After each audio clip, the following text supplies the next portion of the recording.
President Muhammadu Buhari on Tuesday signed the 2023 budget of 21.83 trillion naira alongside the 2022 Supplementary Appropriation Bill into law.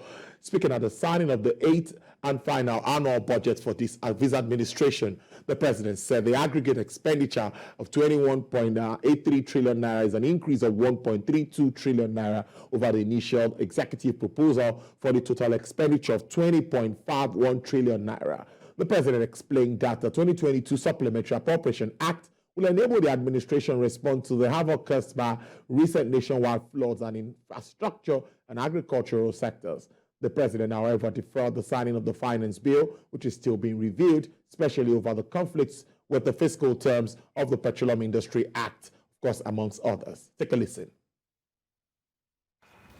The Finance Bill 2022 includes measures necessary for the effective implementation of the 2023 budget and the attainment of the various set objectives. As you will recall, I laid the 2023 Appropriation Bill before the joint session of the National Assembly on the 7th of October 2022 and forwarded the 2022 Finance Bill thereafter. I believe the next administration will sustain the early presentation of the annual appropriation bill to the National Assembly to ensure its passage before the beginning of the fiscal year.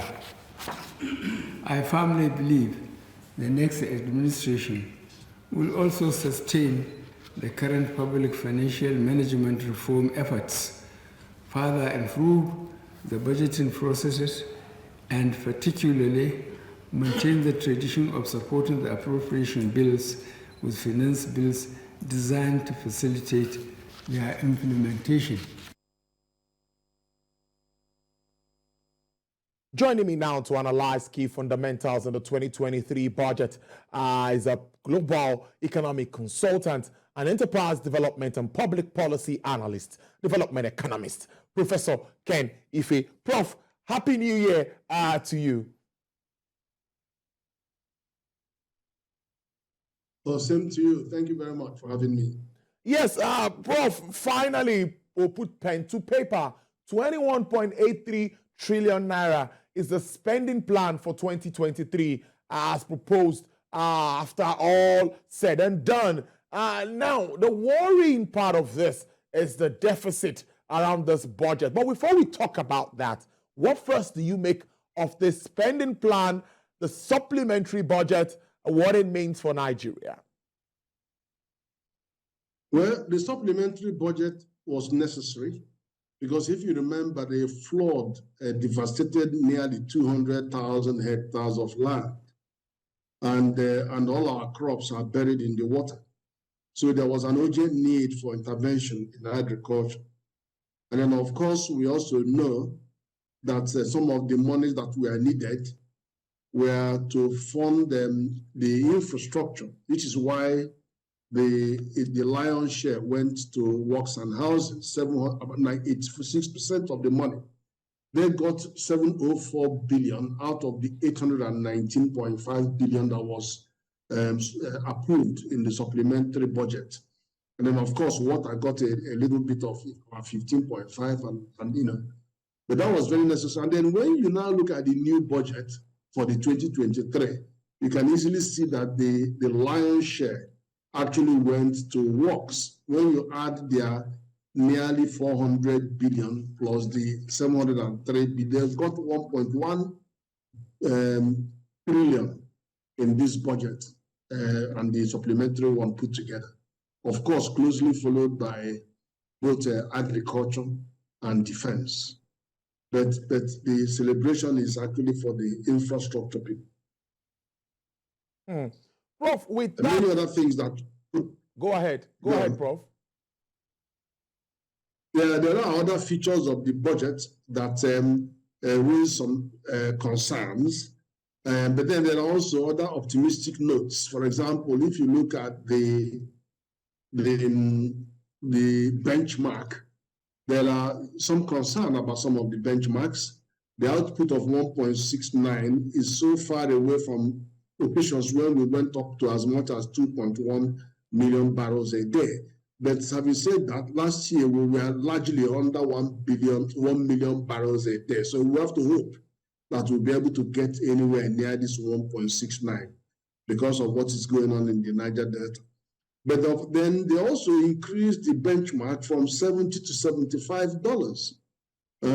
What that does is that it now freed 1.3 trillion for them to disburse, and they put a lot of that 1.3 trillion to National Population Commission that was going to do census. Prof, and then allow me to interject, Prof. Now, just a minute. We'll take a break and we'll continue this conversation. Prof, give us a minute. Thank you very much, Prof. Now, you were making sense of that, but I was also thinking that even the oil benchmark from $70 to $75, some say that's a little ambitious, and also placing the exchange rate at 435 naira to the dollar. And we know what the reality of this is. How does all of this affect the spending plan? The forex is the government side of it, it doesn't reflect the black market rates. Yes. But even then, at 435.54, there are some institutions that believe that before the end of the year, that there could be a 5% slide, may even be as high as 10% slide on that official forex. But it remains to be seen.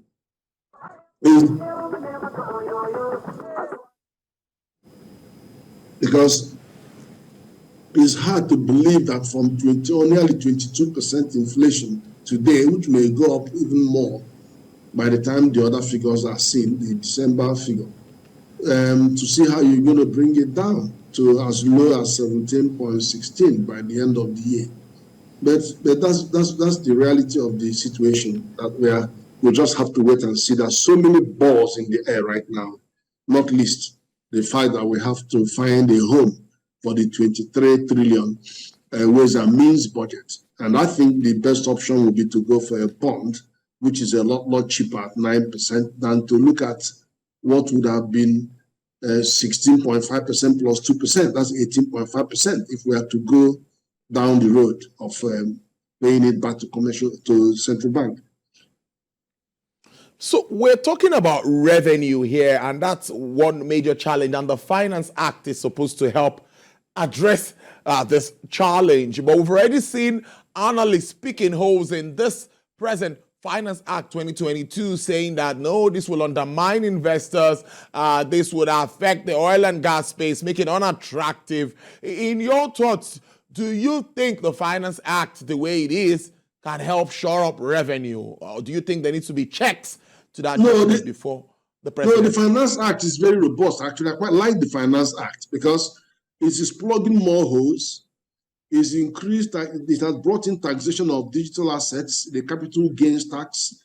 We initially put it at 10%, but so that you don't scare them away. And then gradually we'll find a way of increasing it.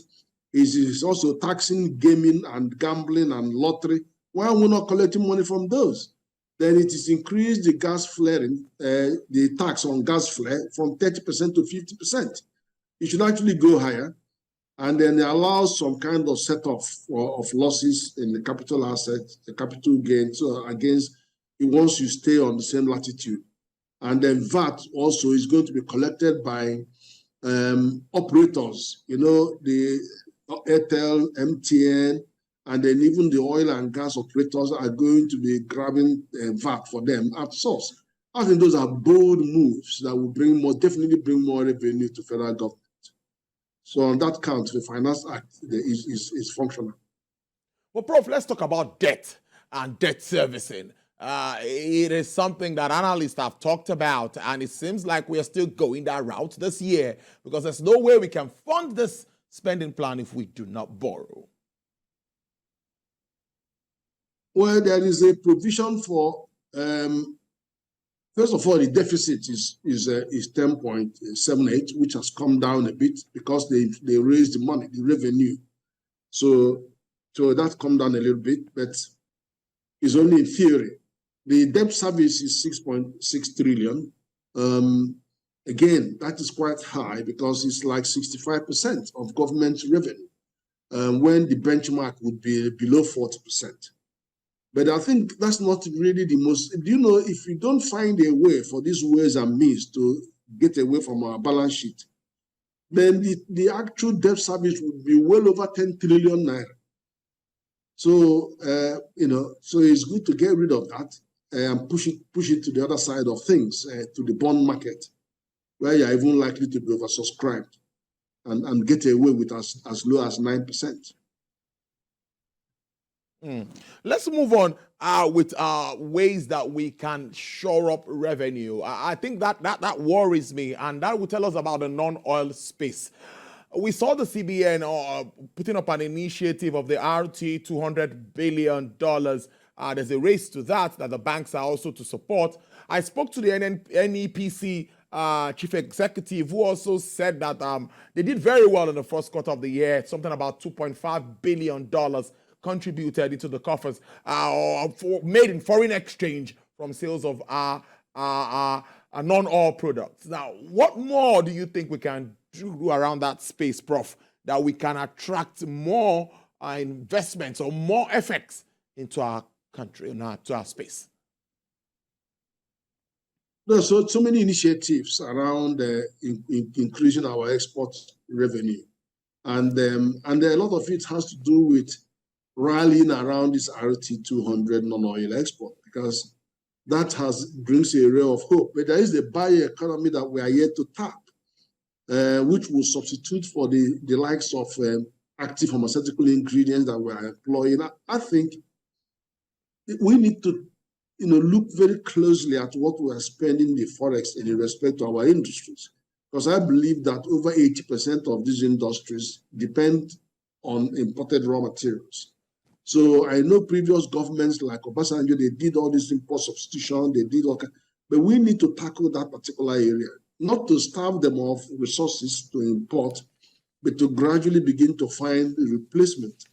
It's not sustainable, to be honest. We need to find ways of increasing that. But of course, part of the issue of boosting more non-oil export is also to reduce your exposure to the things that are consuming your forex.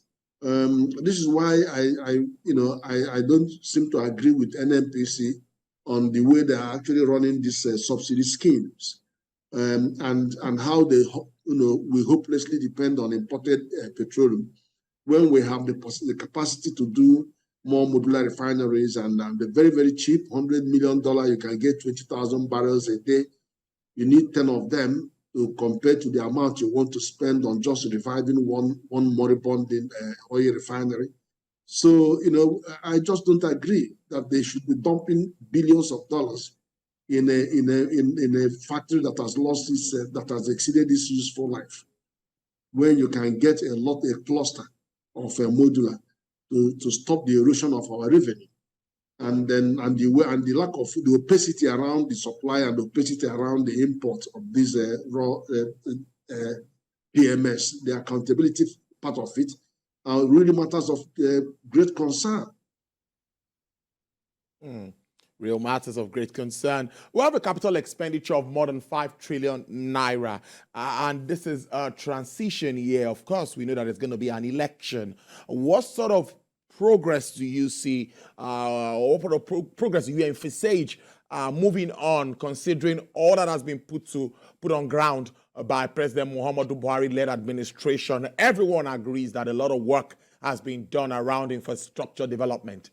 So with this amount earmarked for capital expenditure, what sort of more development are you looking at? Well, it's actually a very decent amount, because 5.9 trillion is over 50% of the revenue, government revenue. But what worries me is that we have a personnel bill of 5 trillion, which is also almost 50%. But the ECOWAS macroeconomic convergence criteria expects the states to spend less than 25% on personnel costs. So we're actually running at double that. But the issue about the capital expenditure is, one, for the government to encourage the extension of the capital spend to March, and if not to June of the year for the 2022 budget. Because what happens is that we prioritize revenue expenditure in following an order of pay salaries, pay retirement benefits, make sure you pay the debt, and make sure you pay whatever is required for security. So by the time you get down, so you see that infrastructure is very, very low in the pecking order. So that's why by December, we would have achieved 100% spend performance on revenue expenditures, the current expenditures, and then we are struggling on capital. So you need to extend the budget into the new year so that we can catch up with the capital expenditure and then still get the 5.9 trillion spent in the year. So it will be a double win for the capital side of things. But I think the challenge around capital expenditure is the purpose and then the effectiveness of that capital that we are spending on, and how much does it energize the economic base, and how much does it offer the scope for repaying itself. Because if you spend, the government can use its own money to spend on anything it wants to spend. But when you go out to borrow money, the law says borrow it for a particular purpose. And then there's cost-benefit analysis required to ensure that what you are borrowing is appropriate and is capable of returning itself and is capable of being, it could deliver more economic benefits than that you just built a road that leads to nowhere. So that's the thing. So you can use your own money to do anything you want to do, but when it comes to money you are going to borrow, it has to be targeted. And you have to make sure that the operational framework should be able to return and repay the money. Finally, Prof, I'll let you go. Let's talk inflation to wrap up this discussion. Considering the December spending and all of that, do you see any decrease as it used to be before now, or you see an increase in inflation figures as we move in January? Of course, we expect the figures for December to be out anytime soon. No, normally in December, you have inflation now. Always the inflation peaks in December because of the spend. And then, of course, there are also added difficulties. The flood has also pushed up prices considerably. And then the Forex went up considerably. Remember, the dollar went to 959.20 and then came down to just under 800. So all of those spikes you are seeing are going to be transferred to the consumer. For those who are importing then and paying for the import to sell it in the Christmas season, are going to extract the money from the consumer. So we are seeing very, very high prices, and the both of rice and all other things. All segments have shown increases, and there is no chance that they will abate at this very moment. So it has to take another month or two before they can stay steady. So there will be a rise in inflation for December. So that's my thought.